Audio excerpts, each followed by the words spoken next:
Hey, gold diggers, it's me, Reb D. In case you missed our gold table talk, please listen now to our Zoom forum on boosting your confidence. Enjoy. And if you know someone that can use some help in the area of having confidence, please share this Are we video. good or we Thank need you. more time?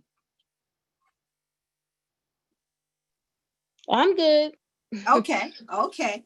So I'm this good. great. This is how we're going to work this. Um, I'll get a volunteer to go first, and what I need you to do is to read your question. We do know that I think number three is has a typo there, but read your question and then give us your answer and feedback. So who's our first volunteer?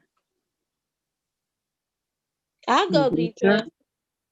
Okay, thank you. And who else was talking? You can go second. That'll be great. Okay, I'll second that. Okay. Okay. So this is Janice, and my question is: a confident person can accept helpful feedback and act on it without getting defensive. Reflect on a time when you handled criticism without allowing it to break you. Um, so for me, with my job, every day is an adventure. We have hundreds of products and we don't always know all the products. So when the client asks us about the product, we often have to reach out to each other, the team, or our supervisors, or even other partners from other areas. And sometimes we don't always get good feedback. Like it could be something directly related to my manager saying, well, you didn't know that, or not in a negative way necessarily. She's very understanding because we all, including herself, we all have that problem. But sometimes it can just dampen your confidence and you're having to rebuild that confidence up. So I find myself having to do that every day with my job. Wow.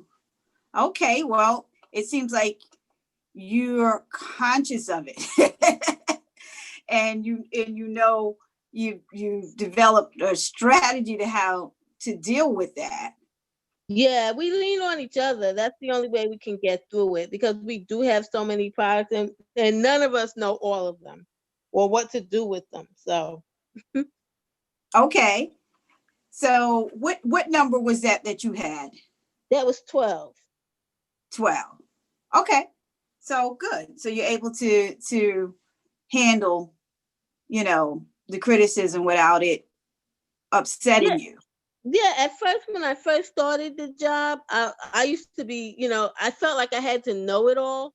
But now, as time has gone on and I've been in the role for quite some time, I realized that I don't have to know it all and I can lean on everyone. So at first, the criticism used to really get to me like, oh my God, like I'm supposed to know this. Right. Um, Now I realize that I don't have to know everything. I can use my resources. So, Well, that is powerful because that is growth. Using right. our resources is key. When we're trying to drag all that weight and it's not necessary. If you can, like you said, able to lean on the team around you. Right. So yeah, that's great. But in the beginning, you were like you were hard on yourself, like, oh, Right, dang because I it. thought I needed to know everything, and I didn't realize that I had all these resources. Although they told me that, I still wasn't comfortable enough to use those resources. So I have been able to grow into that role. So I like that. Okay, thank you. Thank you. Sophia? Uh, sorry. Yeah, my question was number 7. It says, describe a time when you initially labeled a failure, but later realized it was a stepping stone to something great. I refer back to when I was working on getting my bachelor's degree in computer science. At the time when I was getting my degree, there wasn't that many people of color, mainly African American, taking a computer science degree with a mathematics minor. And this professor was actually trying to get me to, like take a business degree instead, to take the easier route. Really? So he was saying, he was actually saying I fail if I stick around. So, I struggled. And the thing is, it's always good. Like back then, a lot of kids, if you had like a group of students to study with, you would do well. Right. But because I was going to school and working at the same time, it wasn't conducive for me to work with other people. So I just kind of took it as a challenge, and I managed to not only get my bachelor's in computer science and dual major in computer science and mathematics. I also went on to another school, and I also got my master's degree. And that's why I met you when I got my master's degree. So I Wow. used that failure as a stepping stone that said, I know I'm not done yet. And I continued on. Very good. Well, that's an inspiration right there. That you acknowledge that you didn't give up when it was happening, even though people were, putting doubt in your head, and you believed in yourself. And not only did you finish, you kept going. Wow, that's great. Thank so you've had your master's for a long time, because we've known each other for a long time. Yeah. I'm still debating whether or not I want to go back and do the doctorate. I'm like, I don't want to do papers. Oh. Well, I hear that's all it is at that level. Is a lot of writing. It's a lot of writing. Wow, that's beautiful. Thank you. Thank you for sharing that. Anyone else?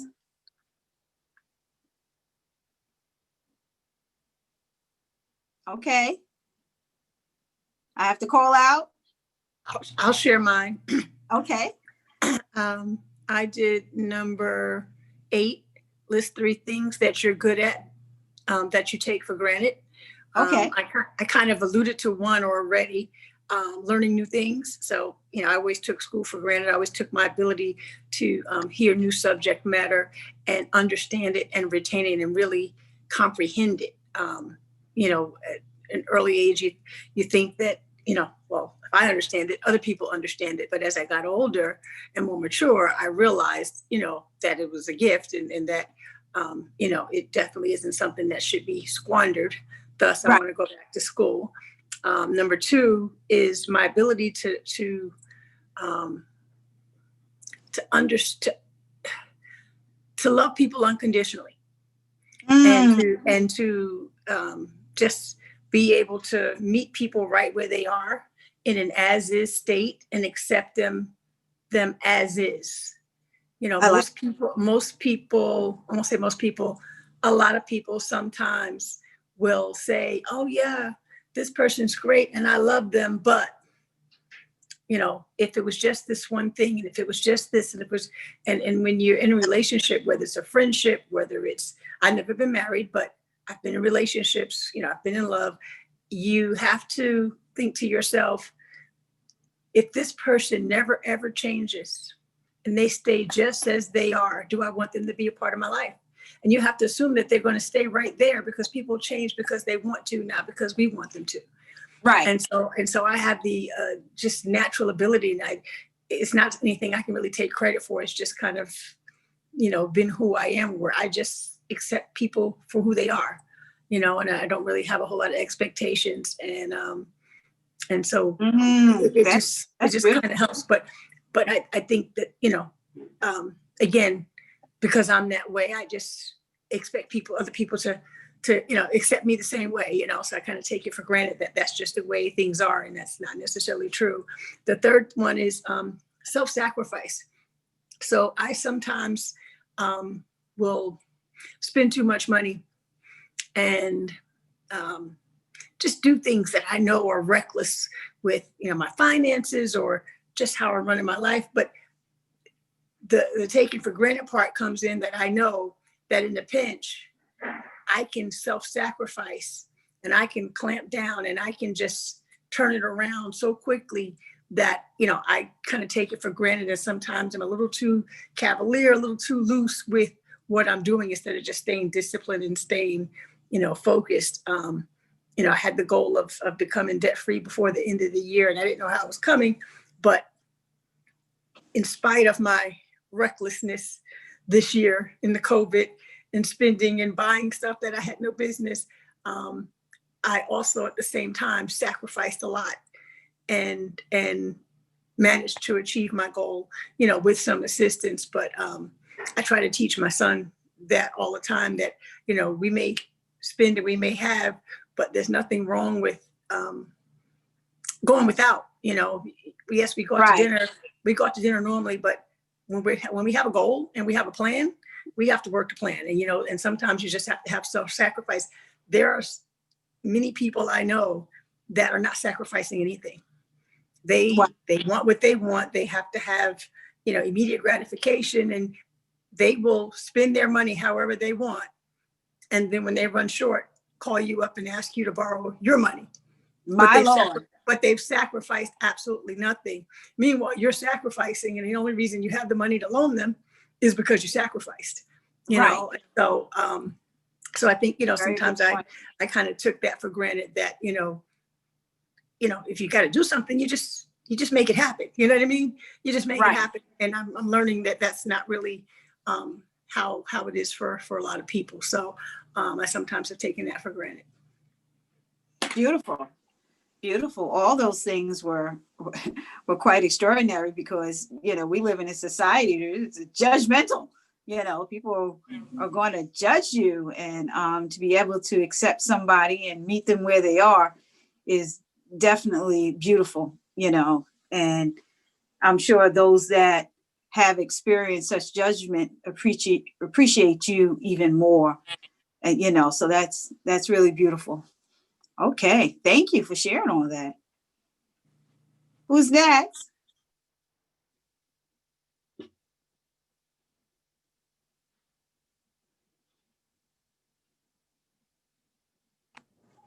Okay, Deidre. Oh, Nope, you.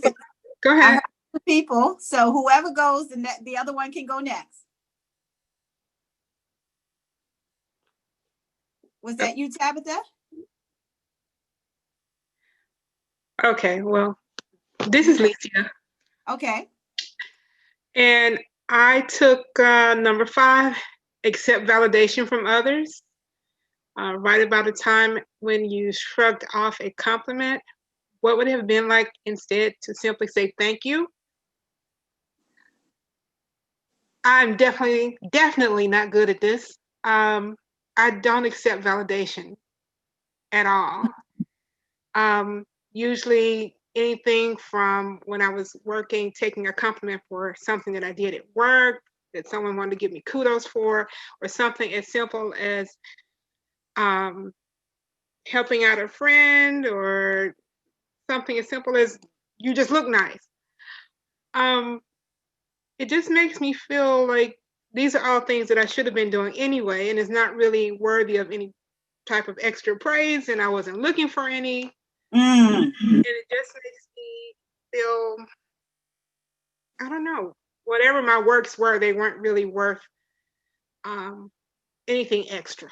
I wasn't going out of my way to do anything. I wasn't looking for any type of extra kudos or appreciation. So I just, I don't know, I just get this awkward feeling. Now, are you like that now, or is this how you were? I'm still like that. If I'm gonna be honest about it, I'm still like that. I'm like, you didn't have to do that. Well, I didn't have to do it. When I do things, it's because I want to do them. I'm not looking for anything, any type of acknowledgement or gratification, because I guess I feel like whatever I did wasn't worth all of that in my eyes. Right. It's done because I wanted to. So yes, I'm definitely still like that. I'm trying to work on that, but it's a big struggle for me. Okay. Well, from what I know of you, Licia, I know you are worthy of any compliment that someone gave you, because you are a wonderful person that that does not have a problem pulling their weight, if you will, and it sounds like you have been appreciated, if nothing else, and people are telling you that you've been appreciated, and there's somebody on the other side of the spectrum saying the opposite. I don't get enough compliments, so I just think that what you're saying is something that you have to know, that you are worthy of those compliments. You've earned them. You've earned compliments, you've earned respect, and because you're obviously someone that goes, beyond the limit. You do more than what's asked, and if someone asks you to do something, you've done it. So you sound like you're a person that can certainly be depended upon. So I can only just speculate as to why you're getting all these compliments from what I know about you. So I say, embrace them. You are worthy of them. And I'm sure your walk and the way you do things is inspiring them. I'm sure someone saying, well, I wish I was like Licia, and just can get the job done effortless, or, you put your heart into it, and that just is speaking volumes. So you're something special.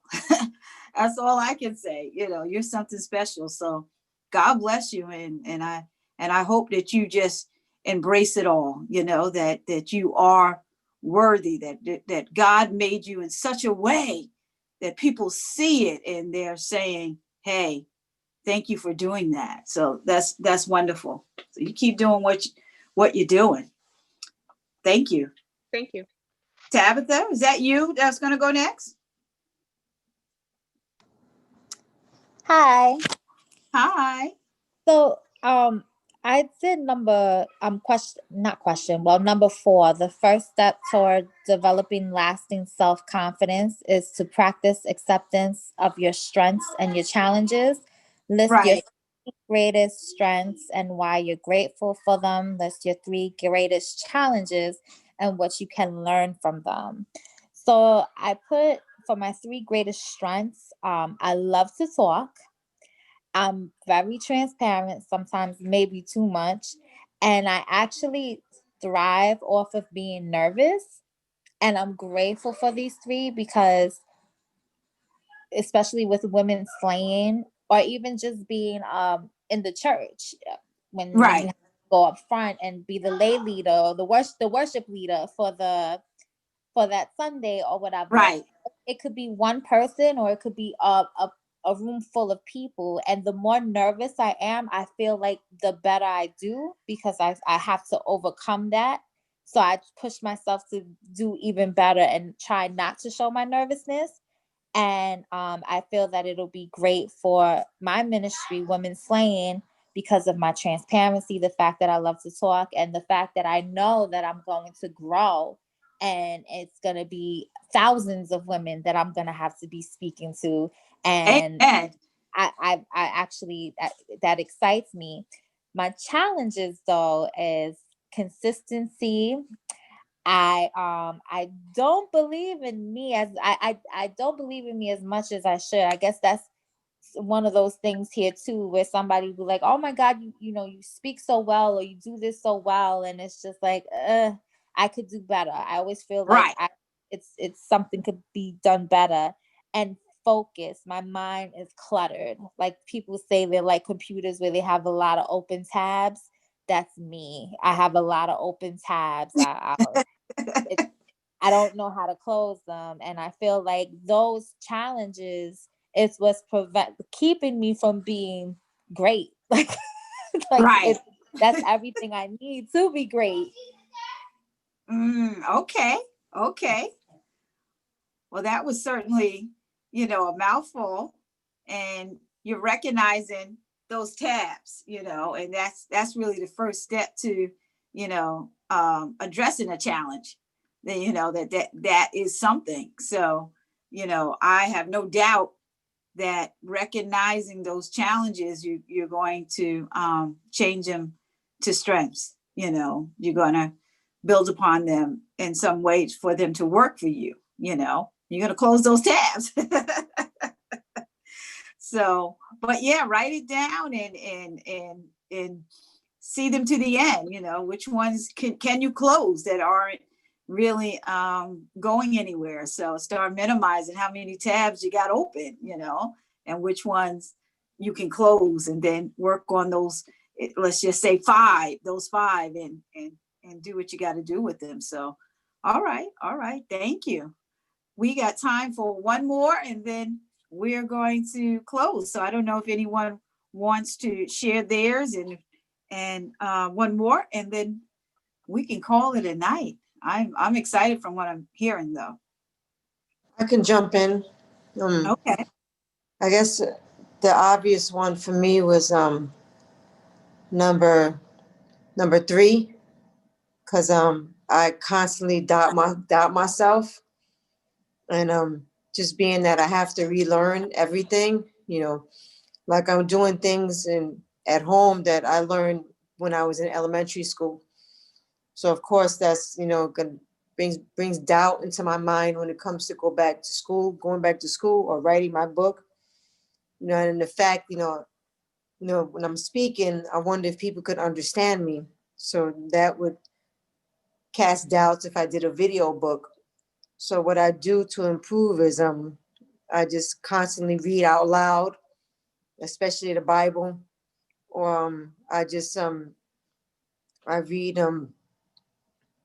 like all my work that's assigned to me. I read that out loud, and my podcasts, and whatever videos I put out, inspirational videos to continue to learn, to Right. make sure that I'm understood when I'm speaking. So that's what I'm doing to improve it. So that's where my self-doubt comes in, because I'm learning everything that I've learned when I was in elementary school. So that's the big thing for me. Okay. Well, that sounds like a challenge that you are working on as far as your speech. You're talking fine. We can certainly understand you.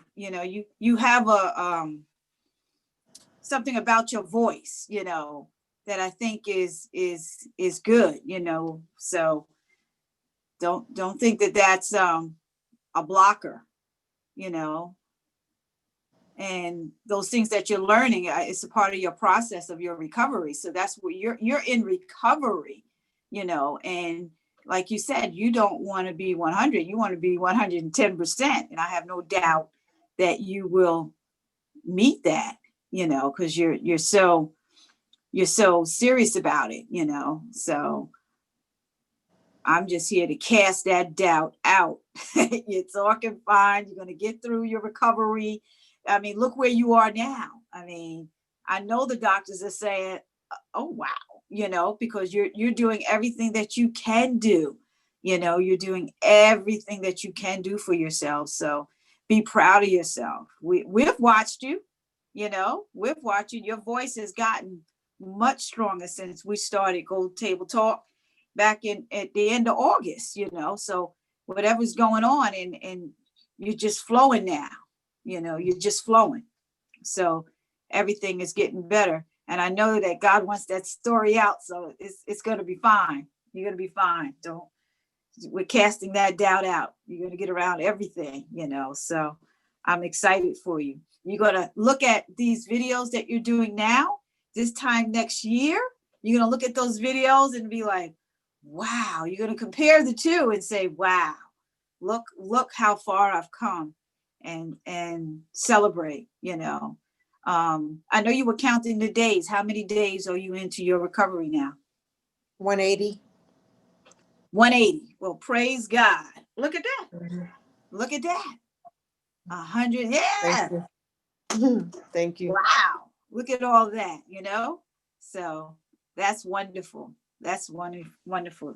Thank you so much, Desi, for sharing that. And with this cheerleader of a team here, we're cheering you on. We everything that everybody said tonight, I hope they write it down, that on this date they have affirmed and they have decreed that they are going to do these things and bring it into fruition. So definitely, keep praying over it. And I know that when we have Gold Table Talk, which I'm hoping that by that time we'll be in a setting where we can be together, but that we can reflect on this day, December 7th, that these goals were put forth into the universe, and God took hold of them and brought them into fruition. Because everything everybody said was about improvement, was doing better. And I can't say it enough. A better us makes a better world. And we can only do it one person at a time. And we recognize that God wants us to be more than what we are. And God wants to use us in other capacities. So, we feel all of that and we're moving forward. So God bless you all. So allow me to pray us out. Any last bit of comments before we close out? I've enjoyed y'all tonight. That's some really good stuff. I hope you were helped, and I certainly can send these questions if you would just like to answer them all and to build confidence, because what they do is they get you thinking. A lot of things we take for granted. How many times you just stop and think about confidence? Not until you need it. So we're building confidence. That's what we're doing. And so when we really need it, we can go out there and use what we know more effectively. So anyway, thank everyone.